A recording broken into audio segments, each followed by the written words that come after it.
الرحمن الرحيم الحمد لله ذي الجلال وشارئ الحرام والحلال اللهم صل على نور الأنوار وسر الأسرار وترياك الأخيار ومفتاح باب اليسر سيدنا ومولانا محمد المختار وآله الأطهار وأصحابه الأخيار عدد نعم الله وإفضاله أما بعد. Yang saya cintai, yang saya muliakan, para alim ulama, para kiai, para asatid, para tokoh masyarakat, wabil khusus ketua DKM masjid, imam masjid, pengajar-pengajar di masjid, ketua panitia peringatan Maulid Nabi besar Muhammad beserta seluruh panitia, para tokoh masyarakat, para aparat pemerintah beserta seluruh hadirin dan hadirat, bapak-bapak, ibu-ibu, pemuda-pemudi umat baginda Nabi besar Muhammad sallallahu alaihi wasallam. Alhamdulillah, segala puji dan syukur kehadirat Allah Subhanahu wa taala. Karena Allah Subhanahu wa taala telah memberikan kepada kita nikmat yang sangat besar. Allah telah memberikan kepada kita keagungan yang sangat besar. Allah telah memberikan kepada kita rahmat yang sangat besar.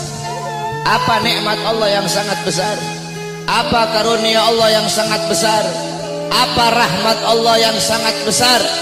Nikmat, karunia, rahmat, anugerah Allah yang sangat besar bukan iman, bukan Islam, bukan takwa, tetapi baginda Nabi besar Muhammad. Karena berkat Nabi Muhammad saya dan kalian mengenal iman, mengenal Islam, mengenal takwa, mengenal salat, mengenal syariat. Sebagaimana yang Allah katakan dalam Al-Quran, Qul bifadlillah wa birahmatih fabidzalika falyafrahu. Katakanlah, dengan karunia Allah dan dengan rahmat Allah, maka dengan karunia dan rahmat tersebut falyafrahu, bergembiralah kalian. Dalam kitab tafsir Ma'alimut Tanzil Al-Imam Baghawi, dan dalam kitab tafsir Jami'ul Bayan Al-Imam Ibnu Jarir At-Tabari, begitu juga dalam kitab tafsir Al-Imam Ibnu Katsir, dijelaskan bahwasanya fadlullah dalam ayat tersebut adalah Al-Quran. Sedangkan Sayyidina Abbas menafsirkan fadlullah dalam ayat tersebut adalah ilmu. Maka dengan adanya karunia Allah yaitu Al-Quran dan ilmu, dan dengan adanya rahmat Allah, siapa rahmat Allah? Baginda Nabi besar Muhammad. Maka dengan adanya karunia dan rahmat tersebut falyafrahu, bergembiralah kalian semua, senanglah kalian semua dengan adanya anugerah dan rahmat Allah. Duduknya kita di sini sebagai bukti kegembiraan kita dengan adanya baginda Nabi besar Muhammad sallallahu alaihi wasallam.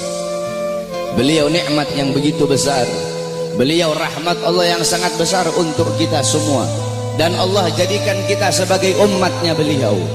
Allah jadikan kita sebagai umatnya Nabi Muhammad, umat yang terbaik, umat yang paling mulia, umat yang paling agung, umat yang kelak di yaumil kiamah akan menjadi pemimpin daripada seluruh seluruh umat dari zaman Nabi Adam hingga akhir zaman. Umat yang dimana akan berdiri di posisi paling depan membawa benderanya baginda Nabi besar Muhammad. Umat yang sangat dibangga-banggakan oleh Nabi Muhammad. Umat yang dimana para nabi-nabi dan rasul terdahulu mereka iri kepada kita sebagai umat Nabi Muhammad. Dalam kitab Nashihul Ibad Al-Imam Ibnu Hajar Al-Asqalani dijelaskan bahwasanya Nabi Allah Adam alaihi salam, beliau berkata, aku iri kepada umat Muhammad. Aku iri kepada umat Muhammad. Kenapa?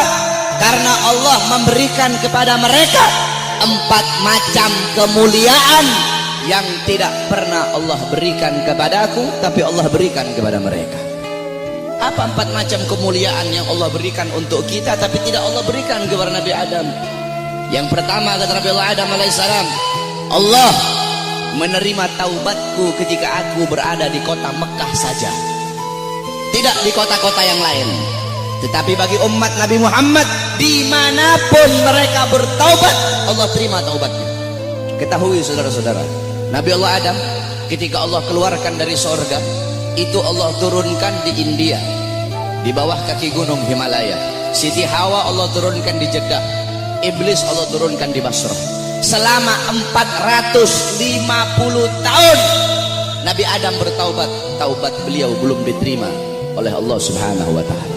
Ketika beliau berada di kota Mekah, baru taubat beliau diterima. Itu pun karena beliau membawa namanya baginda Nabi besar Muhammad.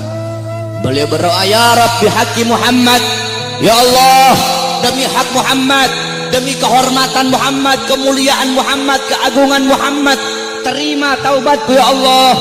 Wa qala Allah ya Adam, kaifa arafta Muhammad wa lam ahlagahu? Wahai Adam, dari mana kau mengetahui wujud Muhammad sedangkan aku belum ciptakan wujudnya Muhammad? Qala Adam, ya Rabb, innaka lama khalaqtani rafa'tu ra'si wa ra'aitu ala qawaimil arsy maktub la ilaha illallah Muhammadur Rasulullah. Ya Allah, ketika kau tiupkan roh, aku angkat kepalaku ke atas dan aku lihat di tiang-tiang arsy, di tiang-tiang sorga tertulis la ilaha illallah Muhammadur Rasulullah. Dari situ aku tahu bahwasanya Muhammad bukan manusia biasa. Sebab tidak mungkin engkau akan meletakkan nama makhluk di samping namamu, kecuali pasti makhluk itu makhluk yang paling kau cintai ya Allah. Makanya aku bawa nama Muhammad dalam pertaubatanku kepadamu dengan harapan agar engkau menerima taubatku. Apa kata Allah? Sadaqta ya Adam. Betul apa yang kau katakan itu wahai Adam.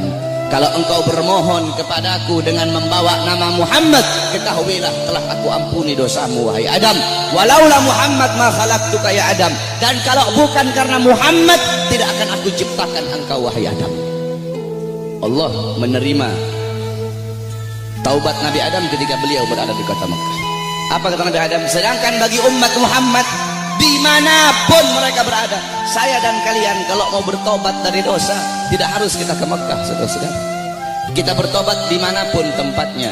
Taubatan nasuha, menyesali perbuatan dosa, tidak mengulangi perbuatan dosa, itu taubat kita diterima oleh Allah. Sedangkan kata Nabi Adam, tapi aku hanya di kota Mekah, tidak di tempat yang lain. Sedangkan umat Muhammad dimanapun mereka bertaubat, Allah terima taubat mereka. Itu pertama, tidak pernah Allah kasih untukku, tapi Allah kasih untuk kita sebagai umat Muhammad. Yang kedua kata Nabi Adam, ketika aku berbuat salah, Allah pisahkan aku dengan istriku Hawa hanya karena satu kesalahan. Satu kesalahan aku perbuat, aku makan buah khuldi, Allah pisahkan aku dengan Hawa selama ratusan tahun. Tetapi bagi umat Muhammad, pagi, siang, sore, malam mereka bermaksiat, tidak Allah pisahkan mereka dengan anak dan istri mereka. Aku cuma satu kali Allah pisahkan aku dengan Hawa. Umat Muhammad ribuan kali, jutaan kali bermaksiat, tidak Allah pisahkan mereka dengan anak dan istri mereka. Yang ketiga kata Nabi Adam, aku berbuat salah dalam keadaan berpakaian, dalam keadaan tertutup auratku. Karena Allah murka, Allah lepaskan pakaianku sehingga terlihat auratku. Tetapi bagi Muhammad kebalik, mereka berbuat dosa dalam keadaan telanjang, tapi tetap Allah kasih mereka pakaian. Aku berbuat salah dalam keadaan berpakaian, Allah lepaskan. Umat Muhammad mereka berbuat dosa dalam keadaan melepaskan pakaian, tapi tetap Allah kasih mereka pakaian. Yang keempat kata Nabi Adam, aku berbuat salah di dalam sorga. Di dalam sorga aku berbuat salah, Allah murka, Allah keluarkan ke dunia. Umat Muhammad kebalik, mereka berbuat dosa di dunia, tapi kalau bertaubat, taubatnya diterima, mereka meninggal husnul khatimah, Allah masukkan mereka ke sorga. Kebalik kata Nabi Adam, aku berbuat salah di sorga, Allah keluarkan ke dunia. Umat Muhammad berbuat dosa di dunia, Allah masukkan mereka ke sorga. Aku iri kepada umat Muhammad, sungguh aku ingin menjadi umat Muhammad, kata Nabi Allah Adam alaihissalam. Lihat bagaimana kemuliaan umatnya Nabi Muhammad.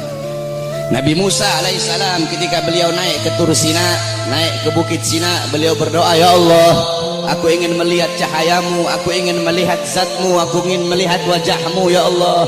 Apa kata Allah? Wahai Musa, kau tidak akan sanggup, kau tidak akan kuat untuk melihat cahayaku wahai Musa.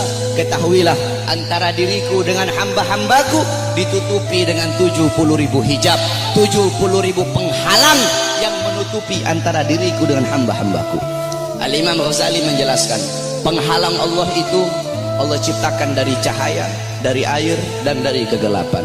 Di dalam penghalang Allah ada suara gemuruh air, ada suara air yang sedang mengalir. Itu dalam penghalang Allah. Andaikan saya dan kalian manusia biasa, Allah perdengarkan telinga kita ini untuk bisa mendengar suara air yang ada dalam penghalang Allah, saking ketakutan hati kita ini akan copot dari badan. Hati kita ini keluar sendiri dari badan, saking dahsyat penghalangnya Allah. Andaikan Allah buka satu penghalang, Allah perlihatkan kepada gunung, gunung akan hancur tenggelam, tidak akan muncul sampai datangnya hari kiamat. Apa kata anak Allah? Wahai Musa, 70.000 penghalang ini tidak akan aku buka untuk siapapun kecuali untuk Muhammad dan untuk umat Muhammad. Apa kata Nabi Allah Musa alaihissalam? Ya Allah, kalau begitu jadikanlah aku bagian daripada umat Muhammad. Nabi Musa ingin menjadi umat Nabi Muhammad. Bahkan diriwayatkan bahwasanya Sayyidina Syekh Abil Hasan Asy-Syadzili, pengarang Hizbul Bahar Hizbun Nasr, pengarang kitab Mafakhirul Aliyah, beliau pernah bermimpi, saudara-saudara. Ketika beliau bermimpi, dalam mimpinya beliau melihat ada Nabi Muhammad dan ada Nabi Musa sedang ngobrol. Nabi Musa bilang sama Rasulullah, wahai Muhammad, aku dengar engkau pernah berkata dalam sabdamu bahwasanya ulama ummati kal anbiya Bani Israel. Ulama dari golongan umatku itu bagaikan golongan nabi-nabi dari kalangan Bani Israel. Apakah betul wahai Muhammad? Apa kata Rasulullah? Ini dalam mimpinya Syekh Abil Hasan Asy-Syadzili. Apa kata Rasulullah? Iya betul, ulama umatku itu kepintarannya, kepintarannya itu sama seperti kepintaran nabi-nabi dari kalangan Bani Israel. Kata Nabi Musa, coba seperti apa sih ulama umatmu itu? Aku pengen lihat coba. Nabi Muhammad memanggil Al-Imam Ghazali di dalam mimpinya Syekh Abil Hasan Asy-Syadzili. Imam Ghazali dipanggil oleh Nabi Muhammad. Nabi Muhammad bilang, ini salah satu daripada ulama umatku yang aku banggakan. Akhirnya kata Nabi Musa, siapa namamu? Kata Imam Ghazali apa? Ana Muhammad bin Muhammad bin Muhammad. Kata Nabi Musa, stop. Wahai Rasulullah, ini kamu bilang pinter. Saya nanya siapa namanya?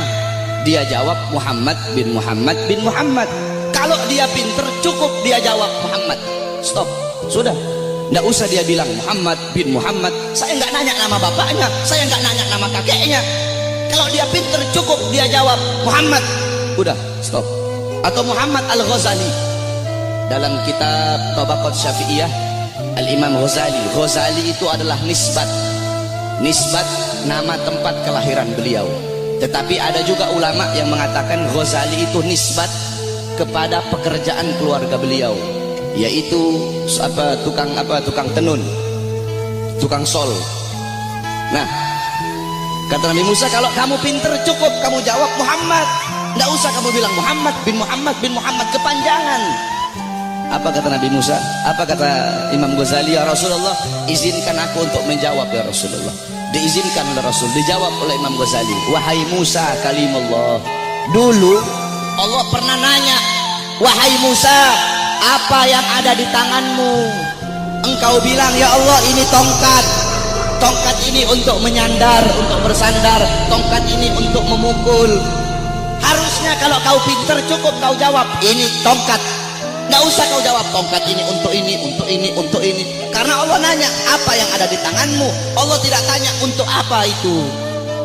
Apa kata Nabi Musa? Karena aku ingin bercakap-cakap lama dengan Allah. Aku ingin punya waktu yang panjang dengan Allah untuk mengambil berkah. Apa kata Imam Ghazali? Begitupun aku jawab dengan jawaban yang panjang untuk bercakap-cakap lama denganmu agar mendapatkan keberkahan darimu yang pernah berbicara dengan Allah. Baru diakui oleh Nabi Musa kepintaran ulama daripada umatnya Nabi Muhammad sallallahu alaihi wasallam. Coba kau lihat dalam kitab Khasaisul Ummatul Muhammadiyah, dalam kitab keutamaan kekhususan yang Allah kasih kepada umat Nabi Muhammad, umat terdahulu, saudara-saudara, kalau mereka berbuat dosa, Allah tidak segampang akan mengampuni dosa mereka. Bani Israel kalau mereka berbuat dosa, mereka harus cari jurang yang tinggi, loncat ke bawah sampai mati, baru diterima taubatnya oleh Allah. Kita tidak, Allah kasih kemudahan. Umat terdahulu kalau anggota tubuh mereka ada yang terkena najis harus dihilangkan dengan kulit-kulitnya. Kita tidak, terkena najis cukup hilangkan najis itu. Kalau menggoladoh najisnya berat, pakai air dicampur dengan tanah. Allah kasih kita kemudahan, Allah kasih kita keutamaan. Kenapa? Karena kita adalah umat Nabi Muhammad. Kuntum khairu ummatin ukhrijat linnas. Kamu sekalian umat yang paling bagus, umat yang paling baik, umat yang paling utama, umat yang paling mulia yang Allah keluarkan untuk segenap manusia. Kenapa kau jadi umat yang terbaik? Kenapa kau jadi umat yang termulia? Bukan karena salatmu, ibadahmu, amalmu, ilmumu, bukan. Tapi karena kau, saya adalah umatnya Nabi Muhammad. Kita menjadi mulia karena kemuliaan Nabi Muhammad. Makkah menjadi kota yang mulia karena Makkah kota kelahiran Nabi Muhammad. Madinah menjadi kota yang mulia karena Madinah kota hijrah dan kota wafatnya Nabi Muhammad.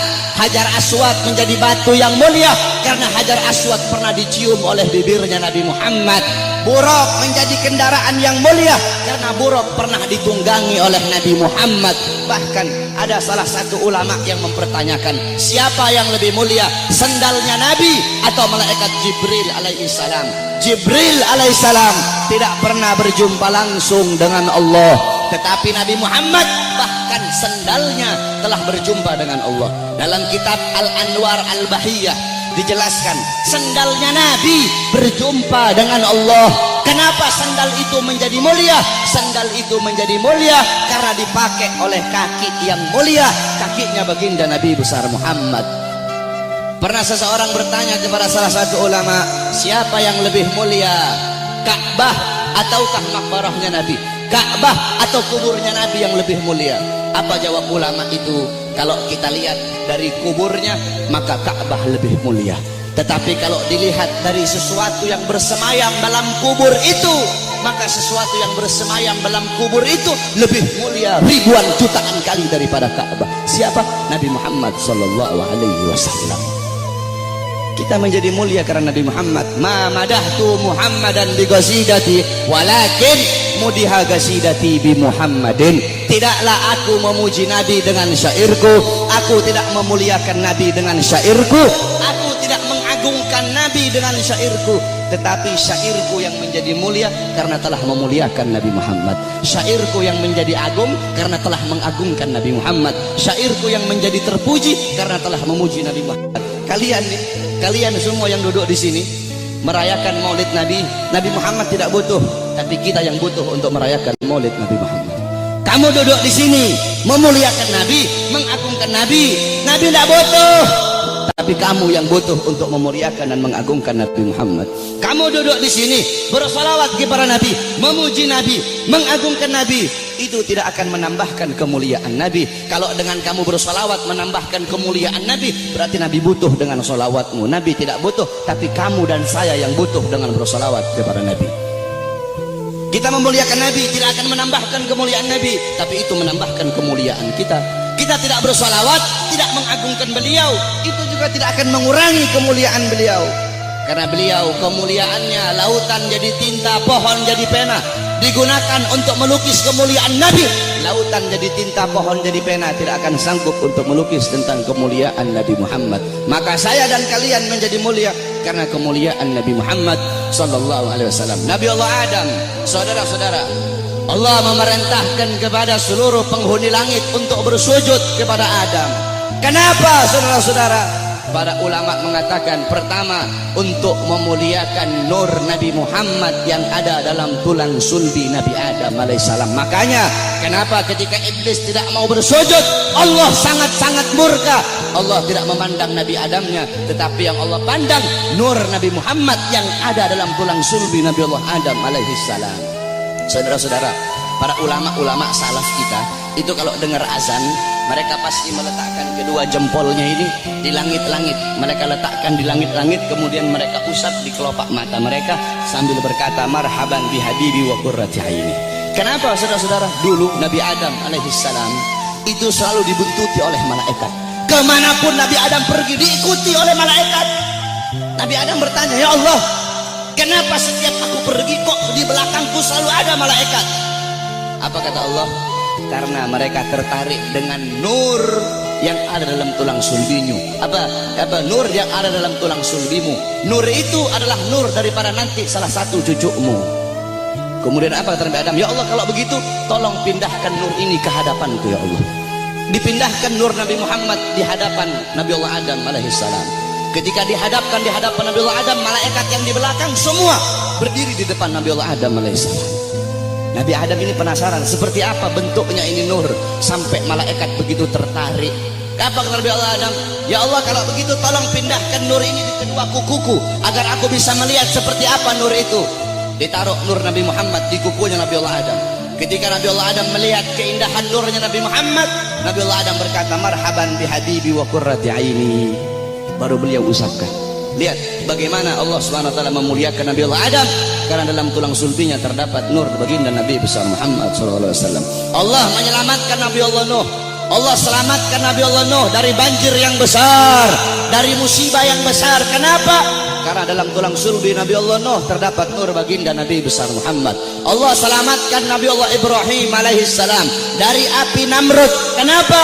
Karena dalam tulang sulbi Nabi Allah Ibrahim terdapat nur baginda Nabi besar Muhammad. Allah menyelamatkan Nabi Allah Ismail ketika akan disembelih, Allah rubah menjadi seekor domba. Allah selamatkan Nabi Allah Ismail. Kenapa? Karena dalam tulang sulbi Nabi Allah Ismail terdapat nur baginda Nabi besar Muhammad. Dan saya dan kalian nanti di akhirat akan diselamatkan. Kenapa? Karena saya dan kalian umat Nabi Muhammad sallallahu alaihi wasallam.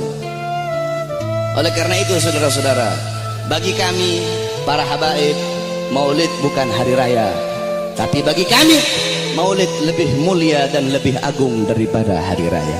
Di tempat saya bapak-bapak di Sulawesi itu kami santri-santrinya guru tua. Guru tua itu Al-Imam Al-Habib Idrus bin Salim Al-Jufri. Kami itu ketika datang bulan maulid, semua rumah kami cat baru.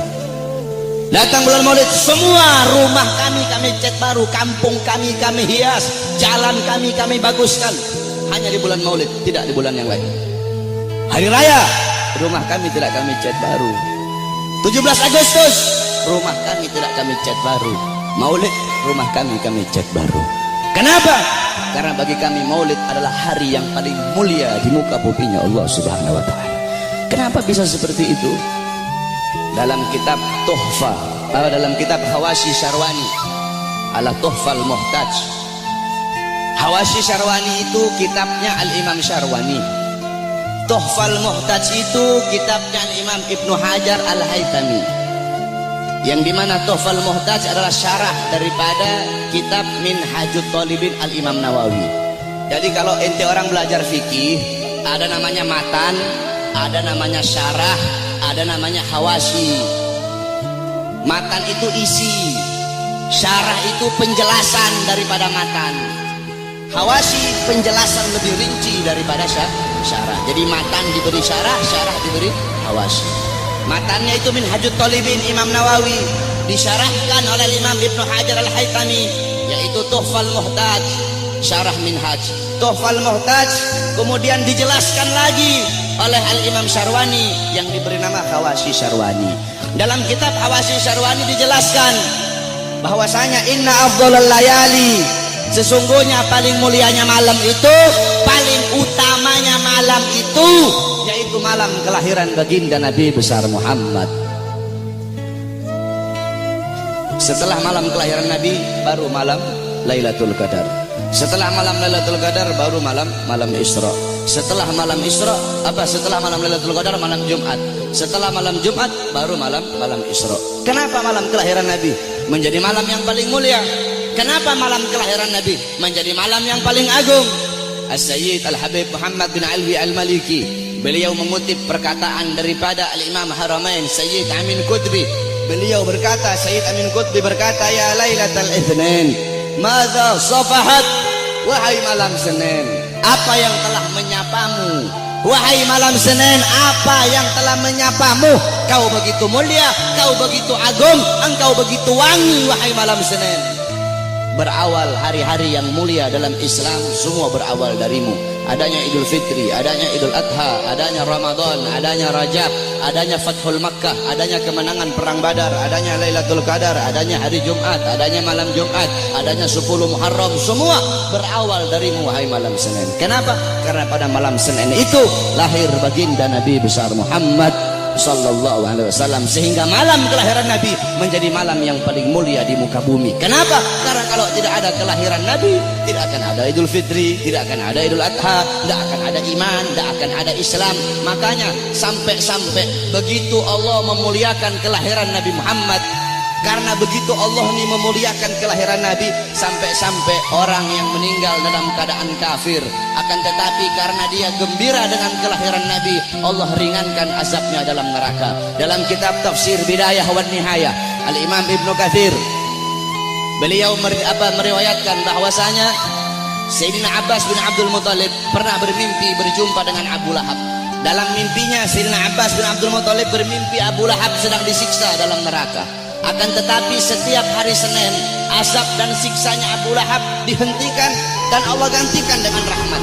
Dari jari-jari Abu Lahab itu bisa keluar air sehingga dia bisa minum dari air tersebut. Maka Sayyidina Abbas pun bertanya, wahai Abu Lahab, kenapa setiap hari Senin Allah angkat azab dan siksamu? Dari jari-jarimu bisa keluar air. Kenapa hanya di hari Senin, tidak di hari-hari yang lain? Apa kata Abu Lahab? Iya, karena dulu ketika Muhammad lahir, aku bergembira dengan lahirnya Muhammad. Aku memiliki budak yang bernama Suwaibah. Suwaibah datang kepadaku memberi kabar tentang lahirnya Muhammad. Aku gembira sehingga aku bebaskan Suwaibah. Aku bebaskan dia dari budak. Nah, karena aku membebaskan Suwaibah, karena kegembiraanku dengan lahirnya Muhammad, karena aku gembira sesaat dengan lahirnya Muhammad, maka dari itu setiap hari Senin Allah angkat azab dan siksaku. Itu Abu Lahab. Setiap hari Senin Allah angkat azab dan siksanya hanya karena bergembira sesaat dengan lahirnya Al-Mustafa. Maka bagaimana dengan saya dan kalian kalau kita bergembira seumur hidup kita dengan lahirnya baginda Nabi besar Muhammad? Oleh karena itu, saudara-saudara, kita duduk di sini memuliakan kelahiran Nabi, mengagungkan kelahiran Nabi. Ini suatu perbuatan yang mulia. Tetapi banyak juga golongan-golongan di luar sana, banyak golongan-golongan yang mulut kotornya berani mengatakan bahwasanya orang-orang yang duduk di maulid itu mereka telah berbuat dosa besar. Maulid itu adalah bid'ah dhalalah, maulid itu bid'ah yang sesat, maulid itu sumber kesyirikan, maulid itu sumber kekafiran. Banyak golongan-golongan di luar sana yang berkata seperti itu. Ini golongan-golongan yang bodoh, golongan-golongan yang goblok, golongan-golongan yang dungu, tidak ngerti kaidah fikih, tidak ngerti takhrij hadis, tidak ngerti mustalah hadis. Baru belajar beberapa tahun di Arab Saudi, pulang baru punya jenggot 8 lembar 9 lembar, sudah berani menyesat-nyesatkan orang yang duduk di majelis maulidnya Nabi Muhammad sallallahu alaihi wasallam. Saudara-saudara, kalau kita mau lihat bid'ahnya, luarnya iya bid'ah, luarnya bid'ah, luarnya covernya bid'ah, covernya ini sesuatu yang baru, tetapi intisari, lubabnya, intisari yang ada dalam peringatan maulid ini bukanlah sesuatu yang bid'ah. Tadi di maulid tadi dibacakan Quran. Apakah membaca Quran sesuatu yang bid'ah? Kau duduk di sini, kita saling makan sama-sama. Nanti selesai acara makan bareng-bareng. Dalam kitab dijelaskan Nabi Allah Ibrahim menjadi Khalilullah. Nabi Ibrahim itu jadi kekasih Allah karena 3 sebab. Pertama, Nabi Ibrahim lebih memilih perintah Allah daripada perintah selain Allah. Yang kedua, Nabi Ibrahim tidak pernah makan sendiri. Nabi Ibrahim itu kalau makan pasti bareng-bareng, pasti sama-sama. Kalau beliau cuma sendiri, beliau rela jalan kaki berkilo-kilo hanya untuk cari teman untuk makan sama-sama. Kita duduk di sini mengikuti sunnah Nabi Allah Ibrahim. Nabi Muhammad juga makannya selalu bersama-sama. Apakah ini sesuatu yang bid'ah? Tidak. Kita duduk di sini saling menyebarkan salam. Apakah menyebarkan salam sesuatu yang bid'ah? Nabi Muhammad berkata, afsus salam, sebarkan salam. Kita duduk di sini saling memberi makan. Nabi Muhammad bilang, wa'at'imut ta'am, berilah makan. Kita duduk di sini menyambung tali silaturahmi. Kata Nabi Muhammad, wasilul arham, sambunglah tali persaudaraan. Kita duduk di sini mengenang Nabi Muhammad, menyebut-nyebut nama Rasulullah sallallahu alaihi wasallam. Bukankah dalam hadis riwayat Ad-Dailami dalam kitab musnad beliau, yaitu kitab yang bernama Al-Firdaus, qala Rasul, dzikrul anbiya minal ibadah, mengingat para nabi, mengingat para rasul itu adalah ibadah. dzikrus sholihin minal kafarah, dzikrul maut minas sadaqah, wa dzikrul kubur yuqarribukum minal jannah. Kata Nabi Muhammad, mengingat para nabi, mengingat para rasul, menyebut-nyebut nama mereka itu adalah ibadah. Kita duduk di sini menyebut Nabi Muhammad, mengingat Nabi Muhammad, mengenang Nabi Muhammad, membaca sirah beliau, tarikh beliau agar bisa mengambil iktibar, mengambil pelajaran dari kisah hidup beliau. Apakah ini sesuatu yang bid'ah? Tidak. Kita duduk di sini bersolawat kepada Nabi Muhammad. Bukankah Allah berkata, Innallaha wa malaikatahu yusholluna 'alan nabi ya ayyuhalladzina amanu shollu 'alaihi wa sallimu taslima. Apakah salawat sesuatu yang bid'ah? Tidak. Kita duduk di sini menuntut ilmu. Saya dan kalian duduk di sini untuk menuntut ilmunya Allah. Menuntut ilmu fardhatun. Menuntut ilmu hukumnya sangat-sangat wajib. Dalam kaidah dijelaskan, amrun bi syai' amrun bi wasailihi. Perintah terhadap sesuatu, maka perintah juga terhadap sarana atau prasyarat bagi orang-orang untuk melakukan sesuatu yang diperintahkan tersebut. Kalau seumpama naik ke atas ini wajib, maka yang mendorong kita untuk naik ke atas itu pun hukumnya wajib. Naik ke atas hukumnya wajib. Yang dorong itu naik ke atas apa? Tangga, maka tangga juga hukumnya wajib. Kalau ente naik ke atas hukumnya sunnah, maka tangga juga hukumnya jadi sunnah. Saudara-saudara, beli baju, membeli baju hukumnya apa? Mubah. Beli baju hukumnya mubah. Menutup aurat hukumnya wajib. Menutup aurat hukumnya wajib. Kamu sedang keluar dari rumah, tiba-tiba bajumu lepas, bajumu sobek atau bajumu lepas, kelihatan kamu punya aurat, kelihatan kamu punya aurat. Membeli baju hukumnya mubah, tapi ketika itu berubah menjadi wajib. Kenapa? Karena baju salah satunya yang menjadi syarat bagimu untuk bisa tutup kau punya aurat, sedangkan nutup aurat hukumnya wajib. Bersiwak hukumnya apa? Sunnah. Bikin kantong baju hukumnya apa? Bikin kantong baju hukumnya mubah.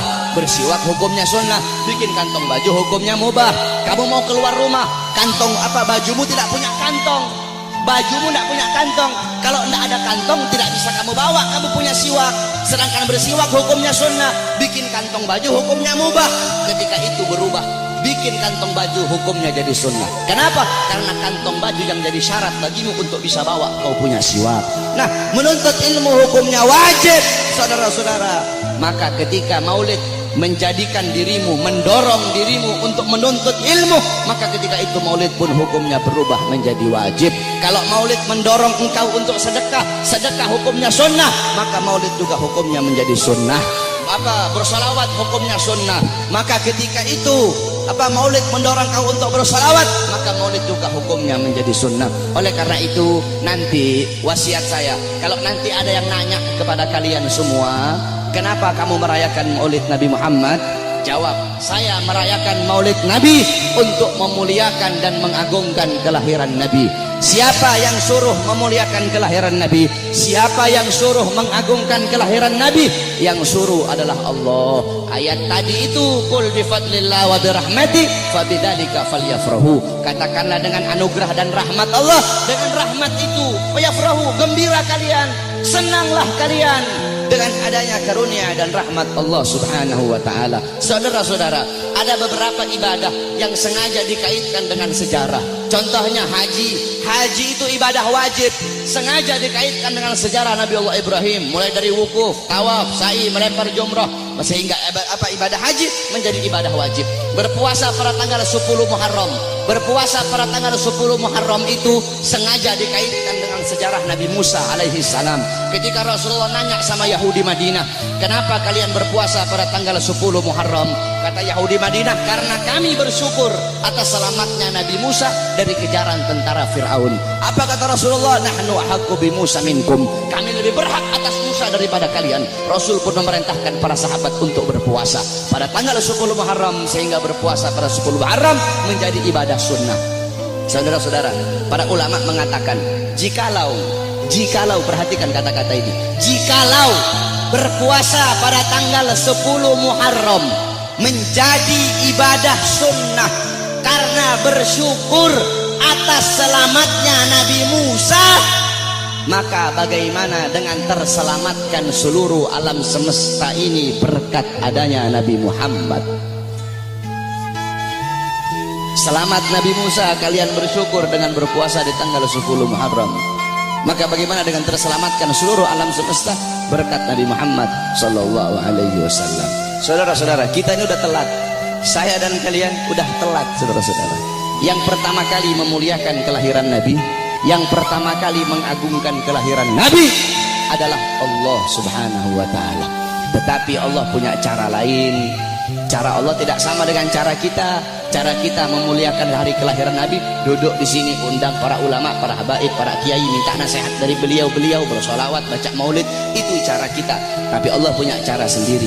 Bagaimana cara Allah memuliakan kelahiran Nabi? Yang pertama kali memuliakan kelahiran Nabi itu Allah, bukan manusia, bukan malaikat, Allah Subhanahu wa taala. Bagaimana caranya Allah memuliakan kelahiran Nabi? Dalam kitab Qisasul Anbiya dijelaskan. Kita semua tahu Nabi Muhammad lahir pada hari Senin, pada tanggal 12 Rabiul Awal, pada tahun gajah amal fil. Wa summiya ama wiladati amal fil. Dinamakan tahun kelahiran beliau itu tahun gajah. Li'anna malikal Habasyah, karena raja Habasyah mengutus tentara-tentara yang menaiki gajah yang besar. Untuk apa? Lihadmil Ka'bah, untuk merusak Ka'bah, untuk menghancurkan Ka'bah. Tapi Allah punya rencana lain. Allah mengutus burung ababil dari neraka Sijil. Satu ekor burung bawa 2 buah batu, 3 buah batu.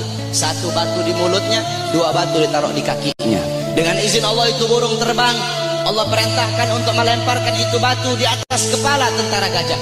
Ketika itu batu jatuh di atas kepala tentara gajah, tembus sampai ke kaki, saudara-saudara. Allah hancurkan pasukan gajah. Kenapa Allah hancurkan pasukan gajah? Ikroman, untuk memuliakan dan mengagungkan kelahiran baginda Nabi besar Muhammad sallallahu alaihi wasallam. Padahal bagi Allah tidak mustahil. Kalau Allah mau hancurkan pasukan gajah sebelum mereka nyerang, bisa Allah hancurkan.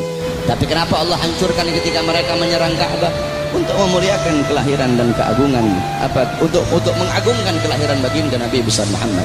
Siapa saudara-saudara yang merobohkan istana Romawi? Ketika Nabi Muhammad lahir, istana Romawi roboh. Siapa yang merobohkan? Allah. Kenapa Allah robohkan istana Romawi di hari lahirnya Nabi? Padahal tidak mustahil. Kalau Allah mau robohkan sebelum Nabi Muhammad lahir, bisa. Bisa bagi Allah. Allah merobohkan sebelum Nabi Muhammad lahir, bisa. Tapi kenapa Allah robohkan di hari lahirnya Nabi? Ikraman, untuk memuliakan dan mengagungkan kelahiran baginda Nabi besar Muhammad. Siapa yang memadamkan api Majusi, api yang selama ribuan tahun tidak pernah padam? Nabi Muhammad lahir, api Majusi menjadi padam. Siapa yang memadamkan? Allah. Kenapa Allah padamkan api Majusi di hari lahirnya Nabi?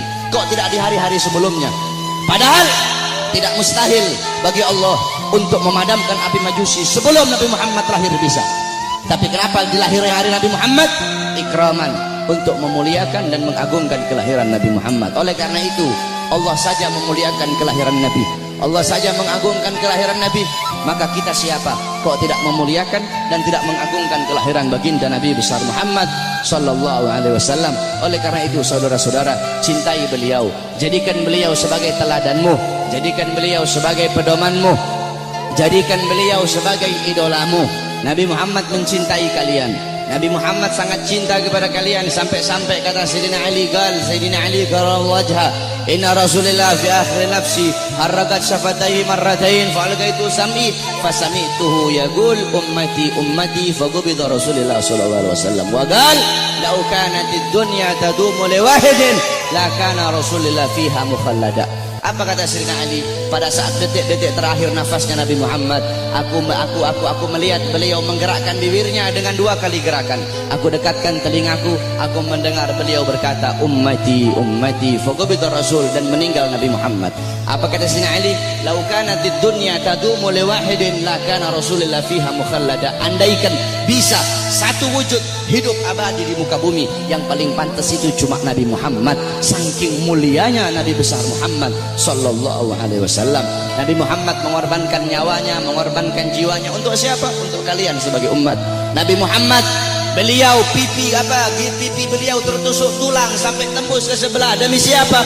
Demi kalian sebagai umat. Nabi Muhammad gigi gerahamnya patah, gigi gerahamnya Nabi patah. Demi siapa? Demi kalian sebagai umat. Sampai-sampai Uwais Al-Qarni yang berada di Yaman, Uwais Al-Qarni tidak pernah berjumpa dengan Nabi, tapi ketika Uwais Al-Qarni mendengar Nabi Muhammad gigi geraham patah, Uwais Al-Qarni ambil benda tumpul, dia pukulkan di pipinya agar gigi-gigi gerahamnya patah. Kenapa? Dia ingin merasakan apa yang dirasakan oleh Nabi Muhammad SAW. Nabi Muhammad mukanya dilempar dengan kotoran onta, dilempar batu sampai dahinya berdarah. Ketika dahi beliau berdarah, beliau tampung darah itu agar tidak jatuh di atas tanah. Kenapa? Karena kalau darah beliau jatuh di atas tanah, Allah akan tenggelamkan orang-orang yang melempari beliau. Apa kata beliau? Mereka adalah umatku, mereka belum diberi hidayah oleh Allah Subhanahu wa ta'ala. Nabi Muhammad berjuang untuk siapa? Untuk kalian semua sebagai umat. Agar apa? Agar apa? Agar iman sampai. Agar apa? Agar Islam sampai. Agar apa? Agar masjid sampai. Agar apa? Agar ulama sampai. Agar apa? Agar kiai sampai kepada kalian, agar ilmu agama sampai, agar tauhid sampai, agar syariat sampai, agar seluruh ilmu-ilmu itu sampai kepada kalian. Tetapi setelah itu semua sampai, malah kalian sia-siakan. Setelah sholat sampai, malah kalian belakangi. Setelah takwa sampai, malah kalian campakkan. Setelah syariat sampai, malah kalian campakkan. Kalian mengambil budaya barat, kalian mengambil orang-orang barat sebagai teladan kalian, sebagai pedoman kalian, sebagai pedoman anak-anak kalian. Kalian tinggalkan Nabi Muhammad SAW. Mulutmu mengaku umat Nabi, saya umat Nabi, saya umat Islam, tapi kau tidak sholat. Saya umat Nabi, tapi masjidmu sepi. Saya umat Nabi, tapi kedua matamu memandang hal-hal yang haram. Saya umat Nabi, tapi kamu kencingnya berdiri. Saudara-saudara, Masjid Istiqlal lo, tahu Masjid Istiqlal? Itu bodoh DKM-nya itu. Kenapa bodoh? Karena mereka bikin tempat kencing berdiri, saudara-saudara. Masjid itu bikin tempat kencing duduk. Masjid bikin tempat kencing berdiri, udah kayak bandara aja. Dorong orang-orang untuk bikin sunnah, dorong orang-orang untuk melakukan sunnah. Ente ketua masjid, orang-orang yang ada di masjid bikin tempat kencingnya duduk. Adapun orang yang masuk ke dalam itu kencingnya berdiri atau duduk, urusan mereka. Yang penting kamu telah dorong mereka untuk mengikuti sunnah. Sufyan Ats-Tsauri, tahu Sufyan Ats-Tsauri? Ats-Tsaur itu banteng. Kenapa Sufyan Ats-Tsauri dipanggil banteng? Karena dia masuk ke masjid itu mendahulukan kaki kiri, sehingga terdengar suara ya Tsaur qaddimul yumna. Hei banteng, dahulukan kaki kananmu. Ditegur saudara-saudara. Engkau mengaku apa? Engkau mengaku umat Nabi, tapi kedua tanganmu tidak pernah memberi makan golongan-golongan yang dicintai oleh Nabi. Siapa golongan yang dicintai oleh Nabi? Anak yatim, fakir miskin, para janda-janda. Kau ngaku cinta Nabi, tapi kau tidak pedulikan mereka. Kau biarkan mereka dalam keadaan lapar, kau biarkan mereka dalam keadaan teraniaya, sedangkan mereka golongan yang sangat dicintai oleh Nabi Muhammad SAW. Engkau mengaku umat Nabi, tapi kau biarkan besok anak-anakmu merayakan Valentine. Engkau ngaku umat Nabi, tapi kalian para orang tua biarkan anak-anak gadis kalian membuka aurat. Saudara-saudara, makanya jangan heran bapak-bapak yang ada di sini, pasti rata-rata kebanyakan anak-anak kalian kalau cium tangan kepada kalian bukan di hidung, cium tangan kalian di pipi, cium tangan kalian di dahi, itu masih mending kena. Ada yang sampai nggak kena udah dilepas. Padahal harusnya seorang anak itu cium tangan di bawah hidung, bukan di atas hidung. Cium tangan di bawah hidung, kemudian dihirup udara tangan itu, tangan orang tua. Begitu cara anak-anak cium tangan. Tapi kenapa anak-anakmu cium tangan di pipi, anak-anakmu cium tangan di dahi? Karena kalian sebagai orang tua tidak pernah mendidik anak-anak kalian dengan didikannya Nabi Muhammad SAW. Jangan heran anak-anakmu melotot di hadapan kalian, anak-anak kalian membantah perintah kalian. Ada zaman sekarang anak bunuh bapak, anak bunuh ibu, anak masukkan ibunya dalam penjara. Jangan kau salahkan kenapa kalian sebagai orang tua tidak pernah mendidik anak-anak kalian dengan didikan agama. Laisal mar'u yuladu aliman, tidak ada seseorang dilahirkan dalam keadaan alim, tidak ada. Saudara-saudara, kewajiban kalian sebagai orang tua untuk mendidik anak-anak kalian dengan didikan agama. Bapak-bapak zaman sekarang sibuk cari uang, sibuk cari harta, pagi siang sore malam keluyuran cari uang. Untuk apa? Untuk ngasih makan jasmani anak-anaknya. Untuk apa? Untuk memberi makan jasmani anak-anaknya. Tetapi lupa kalian beri makan jiwa, hati, dah apa? Jiwa anak-anak kalian, hati anak-anak kalian, ruh anak-anak kalian, lupa kalian kasih makan. Apa makanan hati bagi anak-anak kalian? Makanan hati bagi anak-anak kalian adalah ilmu hati. 3 hari tidak kena ilmu hati itu mati. Maka tanyakan kepada diri kalian sebagai orang tua, telah berapa lama kalian menjadi sebab hati anak-anak kalian mati? Kenapa anakmu Kenapa anakmu tidak kau masukkan pondok? Kenapa anakmu tidak kau masukkan pesantren? Kenapa anakmu tidak kau ajarkan Quran? Kenapa kau lebih pentingkan SD-nya, SMP-nya, SMA-nya? Bukan berarti tak boleh sekolah SD, tak boleh sekolah SMP, tak boleh sekolah SMA. Tak apa-apa sekolahkan anakmu SD, SMP, SMA. Tetapi agama jangan kau belakangi, Al-Qurannya jangan kau belakangi. Kenapa anakmu tidak mondok? Aduh, saya lebih milih sekolah. Kalau nanti anak saya mondok, bagaimana masa depannya nanti? Orang tua goblok itu kalau ada yang seperti itu, saudara-saudara. Kalau anak saya mondok, anak saya jadi ustad, anak saya jadi Quran, jadi ahli Quran, gimana masa depannya nanti? Gimana nasibnya? Orang tua goblok itu kalau ada yang seperti itu, saudara-saudara. Kau lihat zaman sekarang, SD, SMP, SD udah tahu mabok, SD udah tahu melacur, SD udah tahu zina. Itu SD. Bagaimana SMP-nya? Itu SMP. Bagaimana SMA-nya? Saudara-saudara, jangan kau pentingkan pendidikan dunia anak-anakmu, tapi lebih pentingkan pendidikan akhirat anak-anakmu. Didik dengan didikan Nabi. Adabani Rabbi fa ahsana ta'dibi. Allah yang mendidikku, Allah yang mengajariku, sehingga sebaik-baiknya pendidikan adalah pendidikanku. Nanti ini tanggal 13, besok tanggal 14, kau lihat yang paling banyak merayakan Valentine di jalan-jalan, saudara-saudara. Yang paling banyak merayakan Valentine bukan orang Kristen. Yang paling banyak merayakan Valentine bukan orang Buddha, bukan orang Hindu, bukan orang Katolik, bukan Yahudi, bukan Nasrani. Yang paling banyak merayakan Valentine di Indonesia adalah anak-anak kita, saudara-saudara, anak-anak Islam, putra-putri Islam, putra-putrimu yang paling banyak merayakan Valentine. Valentine itu adalah harinya orang-orang Romawi. Valentine itu adalah mengenang kematian si Santa Valentino atau siapa itu namanya orang-orang Romawi itu. Man tasyabbaha biqaumin fahuwa minhum. Kata Rasulullah, barang siapa yang mengikuti suatu kaum, maka dia sama dengan kaum tersebut. Engkau mengikuti orang Romawi, engkau mengikuti orang Barat, engkau mengikuti orang kafir, mengikuti budaya mereka, mengikuti adat istiadat mereka, mengikuti hari-hari besar mereka, engkau sama seperti mereka. Mereka dilaknat, engkau pun akan dilaknat oleh Allah Subhanahu wa taala. Memang betul kata Nabi Muhammad.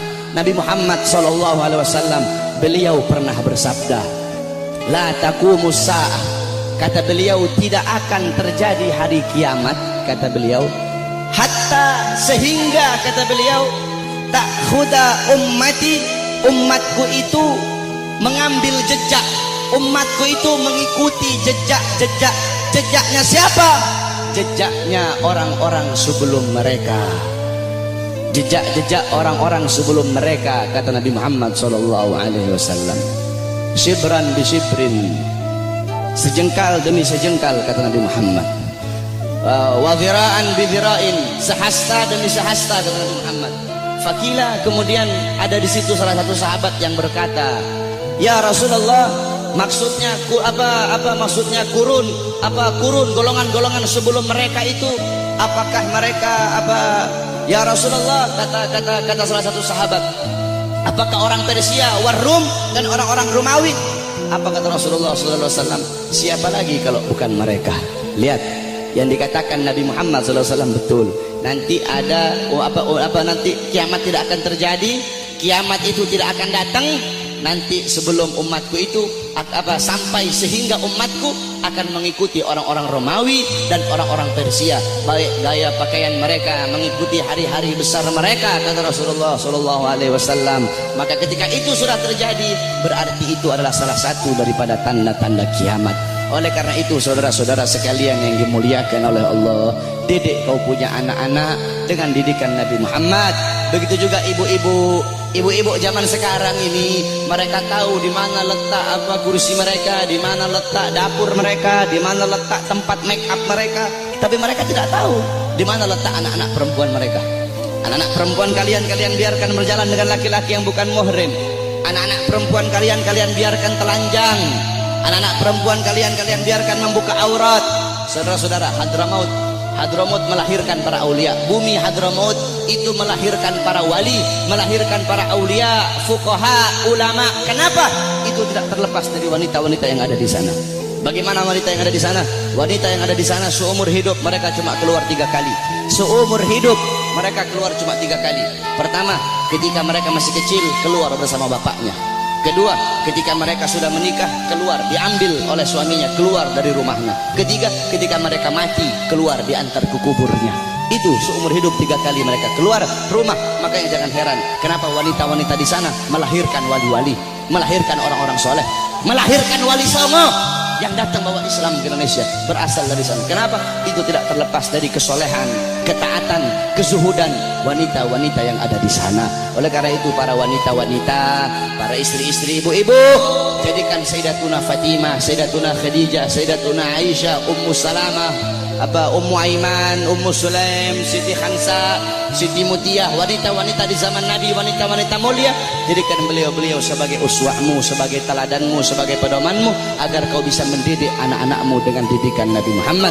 Insya Allah dengan duduknya kita di sini, Allah kasih kita keberkahan, Allah kasih kita Allah kasih kita maghfirah, Allah kasih kita rahmat. Kita bermalam-malaman di sini untuk Nabi Muhammad.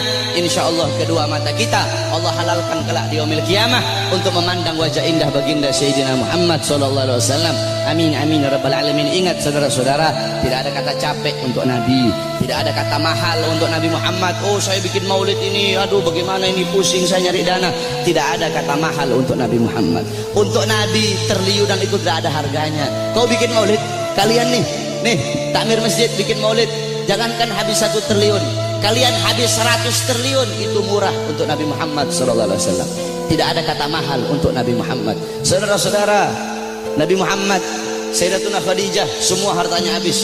Sayyidina Utsman, Sayyidina Umar, Sayyidina Abu Bakar, sampai sebelum Sayyidatuna Khadijah meninggal, apa kata beliau? Wahai suamiku, hartaku semua sudah habis. Nanti kalau aku mati nih, kamu butuh uang, kau gali kuburku, ambil tulang-tulangku, kau jual untuk Islam. Sampai segitunya tidak ada kata mahal. Nah ini kita kadang untuk Nabi kita capek, untuk Nabi ayo udah kemalaman nih, tidak ada kata kemalaman untuk Nabi. Aduh mau ngaji, aduh hujan nih, tidak ada kata hujan untuk Nabi Muhammad. Aduh mau pergi maulid jauh, tidak ada kata jauh untuk Nabi Muhammad. Kemudian jadi banci ente, untuk Nabi capek, untuk Nabi jauh, tidak ada kata jauh untuk Nabi Muhammad. Pakai gaya-gaya, pakai baju my trip, my adventure, tetapi hadir di maulid nak mau, sholat ke masjid nak mau. Banci itu, bukan laki-laki itu saudara-saudara. Oleh karena itu sekali lagi, para anak-anak muda, jadilah kalian anak-anak muda yang baik, jadi kalian anak-anak muda yang bagus. Jangan kau ikut orang-orang Yahudi, jangan kau ikut orang-orang Nasrani. Mereka nak bakal bikin kau baik, mereka nak bakal bikin kau bagus, mereka bakal bikin kau buruk, mereka bakal bikin kau terjerumus ke dalam kezaliman, terjerumus ke dalam maksiat, mungkarat, dhalalat, sayyiat. Karena apa saudara-saudara? Nasib desamu nih, nasib kampungmu semua ini ke depan, nasib masjid ke depan, desamu ke depan, itu tergantung anak-anak muda. Kalau anak-anak mudamu baik, ke depan kampungmu jadi kampung yang baik. Tapi kalau anak-anak mudamu rusak, anak-anak mudamu bangsat, ke depan kampungmu akan jadi kampung yang bangsat.